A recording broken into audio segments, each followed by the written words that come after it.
നമസ്കാരം. മലയാളി വാർത്തയിലേക്ക് സ്വാഗതം. കാഫിർ സ്ക്രീൻഷോട്ടിന്റെ നിർണായക വിവരങ്ങൾ പുറത്ത്. സ്ക്രീൻഷോട്ട് ആദ്യം പ്രചരിച്ചത് ഇടത് സൈബർ വാട്സ്ആപ്പ് ഗ്രൂപ്പുകളിൽ എന്ന പോലീസ് കണ്ടെത്തലിൽ പ്രതികരിച്ച് വടകര MP ഷാഫി പറമ്പിൽ. വിവാദത്തിന് പിന്നിൽ അടിമുടി CPM-കാരാണ്. എന്നാൽ അവരെ പ്രതികളാക്കുന്നില്ല. വർഗീയത ഉപയോഗിച്ച് ജയിക്കുന്നതിലും നല്ലത് തോൽക്കുന്നത് തന്നെയാണ്. കാഫിർ സ്ക്രീൻഷോട്ടിന്റെ ഉദ്ദേശം വോട്ടർമാരെ ഭിന്നിപ്പിക്കലെന്ന് ഷാഫി പറമ്പിൽ ആരോപിച്ചു. സ്ക്രീൻഷോട്ട് ഉപയോഗിച്ചവരെല്ലാം മാപ്പ് പറയണം. ഇതുണ്ടാക്കിയവരും അതുപയോഗിച്ച് പ്രചാരണം നടത്തിയവരും അടിമുടി CPM-കാരാണ്. ഇവരെ CPM പ്രവർത്തകർ തന്നെ ചോദ്യം ചെയ്യണമെന്നും ഇതിനെതിരെ റെഡ് എൻകൗണ്ടർ വേണമെന്നും അദ്ദേഹം ആവശ്യപ്പെട്ടു. മുഖമില്ലായിരുന്ന പ്രതികൾക്ക് ഇപ്പോൾ മുഖമുണ്ട്, എന്നിട്ടും കേസെടുക്കുന്നില്ല. പോലീസ് അന്വേഷണം സ്ലോ മോഷനിലാണെന്നും ഷാഫി പറമ്പിൽ പ്രതികരിച്ചു. ലോക്സഭാ തിരഞ്ഞെടുപ്പിന് തൊട്ടു തലേന്നാണ് പോരാൾ ഷാജി, അമ്പാടിമുക്ക് സഖാക്കൾ, കണ്ണൂർ തുടങ്ങിയ ഇടത് ഫേസ്ബുക്ക് പേജുകളിൽ വ്യാജ കാഫിർ shot പ്രചരിച്ചത്.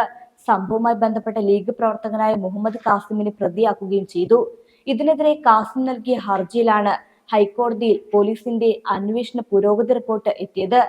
Red encounters, red battalion എന്നീ വാട്സ്ആപ്പ് ഗ്രൂപ്പുകളിൽ നിന്നാണ് പോരാൾ ഷാജി, അമ്പാടിമുക്ക് സഖാക്കൾ തുടങ്ങിയ ഫേസ്ബുക്ക് പേജുകളിലേക്ക് വ്യാജ സ്ക്രീൻഷോട്ട് എത്തിയത്.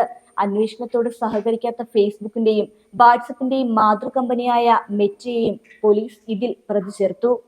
കാഫിനു പിന്നിൽ CPIM തന്നെയാണ്. ഇവരുടെ ലക്ഷ്യം ഭിന്നിപ്പിക്കലാണ്. ഈ സ്ക്രീൻഷോട്ട് ഉപയോഗിച്ചവരെല്ലാം മാപ്പ് പറയണമെന്നാണ് ഷാഫി പറമ്പിലിന്റെ പ്രധാന ആവശ്യം. ഏപ്രിൽ 25 ഉച്ചയ്ക്ക് 2:34 റെഡ് ബറ്റാലിയൻ ഗ്രൂപ്പിൽ സ്ക്രീൻഷോട്ട് പ്രത്യക്ഷപ്പെട്ടത്. അമൽറാം എന്ന വ്യക്തിയാണ് ഗ്രൂപ്പിൽ പോസ്റ്റ് ചെയ്തത്. ഇയാളുടെ ഫോൺ വിശദമായി പരിശോധനയ്ക്ക് നൽകിയിട്ടുണ്ടെന്നും അതിനുശേഷം മാത്രമേ കൂടുതൽ വിവരങ്ങൾ നൽകാൻ കഴിയൂ എന്നുമാണ് പോലീസ് റിപ്പോർട്ടിൽ പറയുന്നത്. സ്ക്രീൻഷോട്ട് തയ്യാറാക്കിയത് UDF അല്ല എന്ന കാര്യത്തിൽ തുടക്കം മുതൽ തന്നെ വ്യക്തതയുണ്ടായിരുന്നു. വടകരയിലെ ജനങ്ങൾക്കും ഇക്കാര്യത്തിൽ യാതൊരു സംശയവും ഇല്ലായിരുന്നു. അതിനാൽ തന്നെ എല്ലാ നിയോജക മണ്ഡലങ്ങളിലും ജാതിമത വ്യത്യാസമില്ലാതെ ജനം പിന്തുണയ്ക്കുകയും വലിയ ഭൂരിപക്ഷത്തിന് ജയിക്കാനായെന്നും ഷാഫി പറമ്പിൽ MP കൂട്ടിച്ചേർത്തു.